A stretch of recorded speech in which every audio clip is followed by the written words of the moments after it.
ஆண்டவரும் இரட்சகருமாகிய இயேசு கிறிஸ்துவின் நாமத்தில் வாழ்த்துக்கள். இந்த நாளிலும் ஆதியாகமம் 19வது அதிகாரத்தை நாம் கற்றுக்கொள்ளப் போகிறோம். அந்த 2 தூதரும் சாயங்காலத்திலே சோதோமுக்கு வந்தார்கள். லோத்து சோதோமின் வாசலிலே உட்கார்ந்திருந்தான். அவர்களைக் கண்டு லோத்து எழுந்து எதிர்கண்டு தரை மட்டும் குனிந்து, ஆண்டவன்மார்களே, அடியனுடைய வீட்டு முகமாய் நீங்கள் திரும்பி உங்கள் கால்களை கழுவி ராத்தங்கி காலையில் எழுந்து பிரயாணப்பட்டு போகலாம் என்றான். அதற்கு அவர்கள், அப்படியல்ல, வீதியிலே ராத்தங்குவோம் என்றார்கள். அவன் அவர்களை மிகவும் வருந்தி கேட்டுக்கொண்டான்.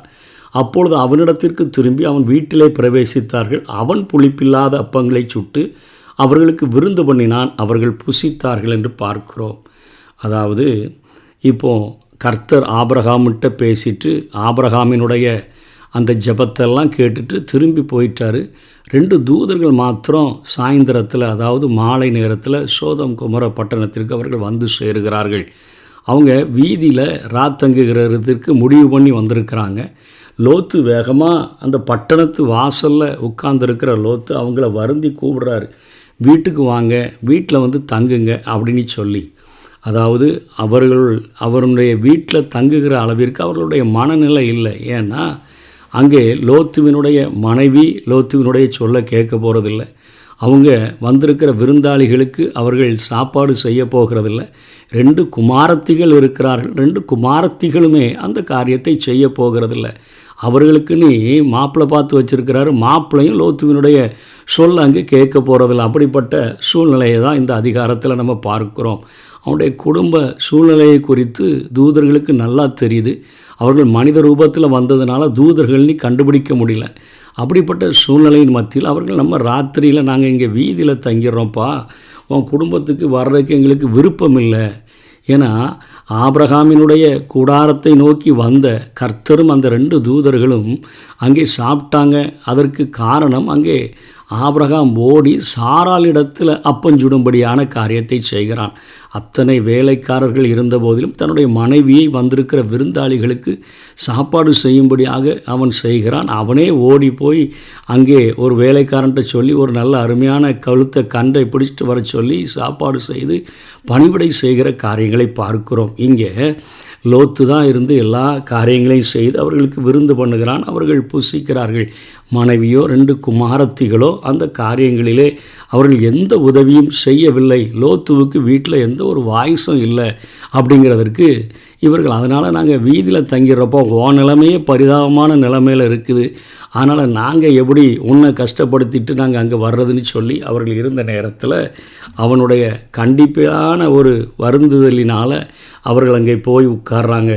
அவர்கள் படுக்கும் முன்னே சோதம் பட்டணத்து மனிதர்களாகிய வாலிபர் முதல் கிழவர் மட்டுமுள்ள ஜனங்கள் அனைவரும் நானா திசையிலிருந்து வந்து வீட்டை சூழ்ந்து கொண்டு அவங்க லோத்தை கூப்பிட்டு, இந்த ராத்திரி உன்னிடத்தில் வந்த மனுஷர் எங்கே? நாங்கள் அவர்களை அறியும்படிக்கு அவர்களை எங்களிடத்தில் வெளியே கொண்டு வா என்றார்கள். அதாவது ஓரின சேர்க்கைக்கு ஆணோடு ஆண் அங்கே உடலுறவு கொள்கிறதற்கு அவர்கள் அங்கே வாலிபர் முதல் கிழவர் வரை என்று போட்டிருக்கிறது. இதே 11ஆம் வசனத்தில் தெரு வாசலில் இருந்த சிறியோரும் பெரியோருமாகிய மனிதர்களுக்கு குருட்டாட்டம்னா, வாலிபன் வந்துட்டான், சிறியவன் வந்துட்டான், பெரியவன் கிழவன் எல்லாரும் வந்து நிற்கிறான். வந்து நின்றுட்டு இந்த பாவத்தை எப்படியாவது செய்துவிட வேண்டும் என்று அவர்கள் துடிக்கிறத பார்க்கிறோம். லேவியராகமம் 18வது அதிகாரம் 22வது வசனத்தில், பெண்ணோடு சம்யோகம் பண்ணுகிறது போல ஆணோடே சம்யோகம் பண்ண வேண்டாம், அது அருவருப்பானது என்று சொல்லி பார்க்கிறோம். இதனை 20வது அதிகாரம் லேவியராகமம் 13ஆம் வசனத்திலையும் பார்க்க முடிகிறது. புதிய ஏற்பாட்டிலையும் ரோமர் 1வது அதிகாரம் 26, 27 பவுல் அத்தனையாக அவர் கடிந்து கொண்டு பேசுகிறதை நம்ம பார்க்கிறோம். இவ்வளோ பெரிய பாவத்தை செய்யும்படியாக அவர்கள் அங்கே ரொம்பவும் அங்கே நெருக்கி கொண்டு நிற்கிறதை பார்க்கிறோம். ரோமர் 1வது அதிகாரம் 26, 27 இது நிமித்தம் தேவன் அவர்களை இழிவான இச்சை ரோகங்களுக்கு ஒப்பு கொடுத்தார். அந்தபடியே அவர்களோட பெண்கள் சுபாவ அனுபவத்தை சுபாவத்துக்கு விரோதமான அனுபவமாக மாற்றினார்கள். அப்படியே ஆண்களும் பெண்களோடு பெண்கள் அசிங்கமான பாவத்தை செய்கிறது. லெஸ்பியன் என்று பார்க்கிறோம். ஆண்களும் பெண்களை சுபாவப்படி அனுபவியாமல் ஒருவர் மேல் ஒருவர் விரத தாபத்தில் பொங்கி ஆணோடை ஆண் அவலட்சணமானதை நடப்பித்து தங்கள் தப்பிதங்களுக்கு தகுதியான பலனை தங்களுக்குள் அடைந்தார்கள் என்று பார்க்கிறோம். அப்படிப்பட்ட ஒரு பாவம், ஓரின சேர்க்கை என்கிற பாவத்தை சோதோம் மக்கள் செய்கிறதற்கு அத்தனை பாவத்தோடு பாவத்தை கூட்டும்படியாக வந்திருக்கிற தூதர்களை பார்த்துட்டு மனுஷனை நினச்சிட்டு உன் வீட்டுக்கு வந்தாங்களே 2 பேர், அவனை வெளியே அனுப்ப, அவங்களோடு கூட நாங்கள் உடலுறவு கொள்ளணும்னு சிறியவர்கள் முதல் கிழவன் வர வாலிபர்கள் எல்லாரும் வந்து நிற்கிறாங்க.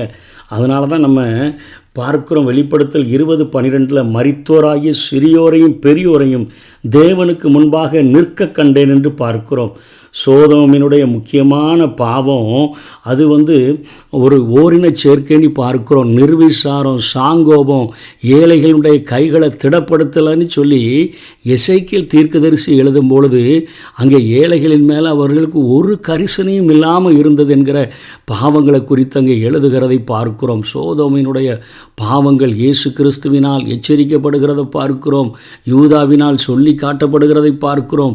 பேதுருவினால் நினைவு கூறப்படுகிறதை பார்க்கிறோம். அத்தனையாக ஒரு நீதிக்காக, ஒரு உலகத்தை காப்பாற்றுகிறதற்காக ஒரு நியாய தீர்ப்பை அங்கே சோதோம் மக்களுக்கு ஆண்டவர் கொடுக்க வேண்டிய சூழ்நிலை உருவாகிவிட்டது. சின்னவங்க முதல் பெரியவர்கள் வரையிலும் அந்த பாவம் செய்கிறதற்கு அவர்கள் துடித்து கொண்டிருக்கிறதை பார்க்கிறோம். அதனால் லோத்து வந்துட்டு ரொம்ப வெறுப்பில் வந்து சொல்கிறாரு, அவங்க உள்ள 2 வாலிபர்களையும் அந்த வந்திருக்கிற தூதர்களை விட்டுட்டு பின்பக்கமாக தாளிட்டு அவங்கள்ட்ட வந்து கெஞ்சுறான் விரதத்தில். அதாவது அவனுக்கு ரொம்ப வேதனை. இப்போ சொல்கிறான், எனக்கு புருஷனை அறியாத 2 பிள்ளைங்க இருக்கிறாங்கப்பா, அவங்கள வேணாம் நீ என்னத்தையாவது செய், ஆனால் இவர்களை நீ விட்டுவிடு என்று சொல்கிறதை பார்க்கிறோம். ஆண்டவர் தன்னுடைய வழியிலே அங்கே லோத்துவையும் அவனுடைய மனைவியையும் அவனுடைய பிள்ளைகளையும் இங்கே காப்பாற்றுகிறார். ஆண்டவர் அங்கே அந்த தூதர்கள் உள்ள லோத்துவை பிடிச்சி இழுத்து கதவை பூட்டிட்டு அந்த சிறியோர் முதல் பெரியோர் வரை எல்லாருக்கும் குருட்டாட்டம் பிடிக்க பண்ணாங்க. அப்பொழுது அவர்கள் வாசலை தேடி தேடி அவங்க அழுத்து போனார்கள் என்று பார்க்கிறோம். இப்போ அந்த புருஷர் லோத்துவை பார்த்து சொல்கிறாங்க, எப்பா இவ்விடத்தில் இன்னும் உனக்கு யார் இருக்காங்க? மருமகளாவது உன் குமாரராவது உன் குமாரத்திய பட்டணத்தில் உனக்குரிய எவர்களாவது இருந்தால் அவர்கள் இந்த ஸ்தலத்திலிருந்து வெளியே அழைத்து கொண்டு போ, நாங்கள் இந்த ஸ்தலத்தை அழிக்கப் போகிறோம். இவர்கள் கூக்குரல் கர்த்தருடைய சமூகத்தில் பெரிதாயிருக்கிறது, இதை அழிக்க கர்த்தர்களை அனுப்பினார் என்றார்கள். அதாவது இதுதான் பாவம். ஆண்டவர் அநியாயமாக நியாய தீர்ப்பு செய்கிறதில்லை என்பதை காட்டுகிறதற்கு இந்த சம்பவம் வேதத்தில் எழுதப்பட்டிருக்கு. மக்கள் எத்தனை கொடுமையாயிருக்கிறார்கள், அவர்கள் எப்படி பாவத்தின் மேலே பாவத்தை அவர்கள் கூட்ட நினைக்கிறார்கள் என்கிறதை பார்க்கிறோம். ஆனால் இந்த இடத்துல உட்கார்ந்துக்கிட்டு லோத்துவால் எழும்பி வர்றதுக்கு கூட அவருக்கு விருப்பம் இல்லை. 2 பெண் பிள்ளைகளை வைத்திருக்கிறார், மனைவி இருக்கிறாங்க. அவர் அனுதினமும் தன்னுடைய நீதி உள்ள இருதயத்தில் வாதிக்கப்படுகிறாரு. ஆனால் அந்த இடத்துலேருந்து அவருக்கு வெளியே வர்றதற்கான மனதில்லை என்கிறத நம்ம பார்க்கிறோம். ஆகவே இப்போ அந்த தூதர்கள் ஆபிரகாமினுடைய வேண்டுதலின் நிமித்தம் எப்படியாவது லோத்துவை காப்பாற்றணும். கடைசியாக ஆபிரகாம் செய்த ஜெபம், அங்கே 10 நீதிமான்கள் இருந்தால் அழிப்பிற 10 பேர் கூட இல்லை. இங்கே லோத்து ஒருவர் மாத்திரம்தான் அங்கே இங்கேயுமா அல்லாடிட்டு கிடக்கிறாரு. ஆனால் இப்போ உடனே லோத்து பார்க்குறாரு, எப்படியாவது அந்த சீரியஸ்னஸை புரிஞ்சுக்கிட்டு தன்னுடைய குமாரத்திகளை விவாகம் பண்ண போகிற தன் மருமக்கள்மாரோட பேசி நீங்கள் எழுந்து இந்த ஸ்தலத்தை விட்டு புறப்படுங்கள், இந்த பட்டணத்தை அழிக்க போகிறார் என்றார்கள். அவருடைய மருமகன்மார்களின் பார்வைக்கு அவன் பரியாசம் பண்ணுகிறதாக கண்டது. அதாவது ரொம்ப கேலியாக பார்க்குறாங்க. நம்ம மாமனாருக்கு என்ன பைத்தியம் பிடிச்சி போச்சு போல தெரியுது, என்ன நம்ம துணிஞ்சி பாவங்களை செய்கிறோமே, கண்களின் இச்சை, மாம்சத்தின் இச்சை, ஜீவனத்தின் பெருமை, எல்லா பாவத்தையும் நாம் தண்ணீரை போல குடித்து சந்தோஷமாக நம்ம வாழ்ந்து கொண்டிருக்கிறோமே. இப்படிப்பட்ட சூழ்நிலையில் மாமனாருக்கு ரொம்ப ஒரு பைத்தியம் பிடிச்சி போச்சு போலன்னு பரியாசமாக பேசுகிறாங்க. கிழக்கு வெளுக்கும் பொழுது அந்த தூதர் லோத்துவை நோக்கி, பட்டணத்திற்கு வரும் தண்டனையில் நீ அழியாதபடிக்கு எழுந்து உன் மனைவியையும் இங்கே இருக்கிற உன் 2 குமாரத்திகளையும் அழைத்து கொண்டு போ என்று சொல்லி அவனை துரிதப்படுத்தினார்கள். அவன் தாமதித்து கொண்டிருக்கும் பொழுது அவனுக்கும் அந்த பட்டணத்தை விட்டு வெளியே வர்றதுக்கு மனசு இல்லை. நிறைய விசுவாசிகள் ரட்சிக்கப்பட்டேன்னு சொல்கிறாங்க. ஆனால் இந்த உலகத்தினுடைய ஆடம்பரங்களில் இருந்து உலகத்தில் அவங்க அனுபவித்து கொண்டிருக்கிற அந்த சூழ்நிலையிலிருந்து அவங்களுக்கு வெளியே வர்றதுக்கு விருப்பம் இல்லை. அவர்கள் துரிதப்படுத்துகிறாங்க. ஆனால் அவன் தாமதம் பண்ணிகிட்டே இருக்கிறான். கர்த்தர் அவன் மேல் வைத்த இரக்கத்தினாலே அந்த புருஷர் அவனையும் அவன் கையையும் அவன் மனைவியின் கையும் 2 குமாரத்திகளின் கையையும் பிடித்து அவனை பட்டணத்திற்கு வெளியே கொண்டு போய் விட்டார்கள். அவர்கள் இப்போ தரணி தான் அவங்க கொண்டு போய் விட வேண்டியதாயிற்று. அதுக்கு திரும்ப லோத்து கேட்குறான், வெளியே கொண்டு போய் விட்டுட்டு சொல்கிறாங்க, ஜீவன் தப்ப ஓடிப்போ, பின்னிட்டு பாராத, இந்த சமபூமியில் எங்கும் இல்லாத நீ அழியாதபடிக்கு மலைக்கு ஓடிப்போ என்றார்கள். இன்றைக்கி நிறைய நேரங்களில் நம்ம ஓட வேண்டிய பாதையில் ஓடாமல் இருந்தோன்னு சொன்னால், தேவனுடைய சித்தத்தை அறிந்து ஓடாமல் இருந்தோன்னு சொன்னால், நம்ம வழி விலகி ஓடிக்கொண்டிருந்தோன்னு சொன்னால், இறுதியில் ஜீவன் தப்ப ஓடிப்போ என ஆண்டவரே கூறினா கூட நம்மளால் ஓட முடியாது. நம்முடைய பாதைகளில் காலாட்களோடையே ஓடும்போதே நம்ம இளைத்து போனோன்னு சொன்னால், குதிரைகளோடு கூட நம்ம எப்படி ஓட முடியும்? சமாதான காலத்திலேயே நம்ம எங்கேயாவது ஒரு அடைக்கலத்தை தேடினான்னா, அங்கே யோர்தான் பிரவாகித்து வருகிற போது நாம் என்ன செய்ய முடியும்? இங்கே ஜீவன் தப்ப ஓடி போனி கூறுறாரு. வழிதவறி ஓடிக்கொண்டிருந்த, ஆண்டவுடைய சித்தமில்லாமல் ஓடிக்கொண்டிருந்த லோத்துவுக்கு இப்போ ஓட முடியல. அவன் சொல்கிறான், தீங்கு என்னை தொடரும், நான் செத்து போவேன் என்று. அங்கே லோத்துவினுடைய வார்த்தைகள் நம்பிக்கையில்லாத வார்த்தைகள். ஆண்டவர் காப்பாற்றுறதுக்கு நிற்கிறாரு. ஆபிரகாமின் ஜெபத்தை கேட்டு எப்படியாவது லோத்துவை காப்பாற்றிடணும்னு ஆண்டவர் நிற்கிறாரு. அவன் சொல்கிறான், உம்முடைய கண்களில் எனக்கு கிருபை கிடச்சிச்சில்ல, என்னால் ஓட முடியாது, என் பிராணனை காக்க தேவரீர் எனக்கு செய்த கிருபையை நீங்கள் பெரியதாக விளங்க பண்ணிட்டீங்க, மலைக்கு ஓடி போக என்னால் முடியாது. ஆண்டவரிடத்தில், ஆண்டவரை நீங்கள் எங்கே சொல்கிறீங்களோ நாங்கள் போயிடுறேன் நீ சொல்ல தெரியல. அவனுடைய பாதை முதல்ல விலகினதுனால முதல் கோணல் முற்றும் கோணலாக இருக்கிறத பார்க்குறோம். திரும்பியும் தன்னை மையப்படுத்தி தன்னுடைய சான்ஸை தான் வைக்கிறான். ஏன்னா முதல்ல ஆபிரகாம் இடத்துலையே ஆபிரகாம் சொன்ன உடனே தன்னுடைய கண்களை ஏறெடுத்து பார்த்து போல அப்படின்னு இருக்கிற கர்த்தரின் தோட்டத்தை போல என்கிற போலியை நம்பி தான் இங்கே வந்து குடியிருந்தபடினால திரும்ப ஆண்டவரிடத்துலையும் கேட்குறான், என்னால் ஓடி போக முடியாது, நான் இன்னீர் எனக்கு ரொம்ப கிருபை பாராட்டிட்டீங்கன்னு, அதனால் நான் அங்கெல்லாம் ஓடி போய் மலைக்கெலாம் ஏறினேன்னா நான் மரித்து போவேன். அந்த ஒரு ஊர் இருக்குதுல்ல, நான் அதற்கு ஓடத்தக்கதாக, அது கிட்ட இருக்குது, சின்னதாக இருக்குது. அந்த சோவார்னா பேரே அர்த்தம் சின்னது, அது சின்ன ஊர் தானே, நான் அங்கே போகிறேன் ஆண்டவரே, நீ கேட்டுக்கொண்ட ஊரை நான் உனக்காக கவிழ்த்து போடலப்பா, இந்த விஷயத்துலையும் நான் உனக்கு அனுக்கிரகம் பண்ணுறேன். ஆண்டவருக்கு இந்த தன்னுடைய இருதயத்தில் ரொம்ப வாதிக்கப்பட்டுட்டான், ரொம்ப இருதயத்தில் வாதிக்கப்பட்ட ஒரு நீதிமானாக இருந்துட்டான். அவன் பாவம் செய்யலை, ஆனால் அவனுடைய மனைவியை ஆதாயப்படுத்த முடியல, அவனுடைய பிள்ளைகளை ஆதாயப்படுத்த முடியல, தன்னுடைய மருமக்கன்மார்களை ஆதாயப்படுத்த முடியல, குடும்பத்தில் யாரையும், அந்த பட்டணத்தில் யாரையும் ஆதாயப்படுத்த முடியல. அப்படிப்பட்ட ஒரு சூழ்நிலையின் மத்தியில் ஆண்டவரே ஓடிப்போன்னு சொன்னாலும் முதல் கோணல் முற்றும் கோணலாக மாறினபடினால அவனுடைய வார்த்தையில் நம்பிக்கை இழந்து சொல்கிறான், ஆண்டவரே என்னால் முடியாத ஆண்டவரே, நித்தமும் அக்கிரம கிரியைகளை கண்டு இருதயத்தில் வாதிக்கப்பட்டும் தப்பி செல்ல வேண்டுங்க என்கிற எண்ணம் சிறிதும் அவனுக்கு அங்கே இல்லை. இந்த பட்டணம் இவ்வளோ மோசமாக இருக்குது, பெண் பிள்ளைகளை வச்சுருக்கிறோமா, இங்கே இருக்கலாமா, வெளியே போயிடுவோம், பாவம் நிறைந்ததாக இருக்குது. இங்கே சோதோமனுடைய அங்கே தான் இருக்கிறான், அவனுடைய இதமான சுகம் அங்கே தான், மனசு அங்கே தான் இருக்குது. இறுதியில் தன்னுடைய செல்வத்தை இழந்துட்டான், தன்னுடைய சுகத்தை இழந்துட்டான். மனைவி அவளுக்கு அதை விட்டுட்டு வரவே மனசில்லை. தூதர்கள் கையை பிடிச்சி வெளியே இழுத்து விட்ட பின்பும் அவள் ஐயோ எல்லாத்தையும் விட்டுட்டு போகிறோமேன்னு சொல்லி அவள் திரும்பி பார்த்து அங்கே உப்பு தூணாக மாறி போனதை நம்ம பார்க்குறோம். அங்கே அவள் ஜீவன் தப்ப இந்த சந்ததியார்களை ஓடிப்போன்னு சொல்லி சொன்ன பின்பு கூட அவனுடைய பலன் எனக்கு இல்லை, நான் இழந்து தவிக்கிறேன் போல என்கிறதை நான் பற்றி கொண்டேனே அப்படின்னு சொல்லி ஆதியாகமம் 13:10 போன காரியத்தில் அவன் தவறான முடிவெடுத்ததுனால எல்லாவற்றையும் இழந்து நிற்கிறதை பார்க்குறோம். இன்றைக்கி ஒருவேளை தேவனின் பாதையை பின்பற்றினா நம்ம ஒருவேளை கூடாரத்தில் வசிக்கலாம், ஆனால் நமக்கு நம்பிக்கை உண்டு. போல என்கிற போலியில் தேவ ஆசீர்வாதமும் உலகத்தின் ஆசீர்வாதமும் கிடைத்தது போல தோணும். ஆண்டவர் எவ்வளோ ஆசீர்வதிச்சிருக்கிறார், உலகத்தில் எவ்வளோ ஆசீர்வாதம் கிடச்சிச்சு, ஆனால் இறுதியில் இரண்டையும் இழக்கப்படும், அது இழந்து போகப்படும் என்பதை நாம் மறந்து போகக்கூடாது.